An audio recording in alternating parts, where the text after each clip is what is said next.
It is very hard wakati umejipata huko na choice moja ya kuchukua upande ya raia ama upande ya rais, na wote either a wrong or a right decision depends on who is holding that decision.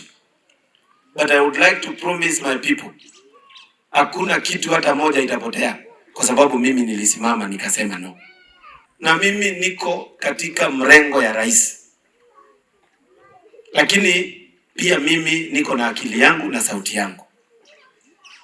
Ando manyatha nemurigiuria mungienda ngoro ngeciria kienie na ngamukonzoti kana mungienda mbeke ndute wira atia ndina mbere yoguo na ningienda kuga moving forward we want to see a finance bill that from inception has engaged the public.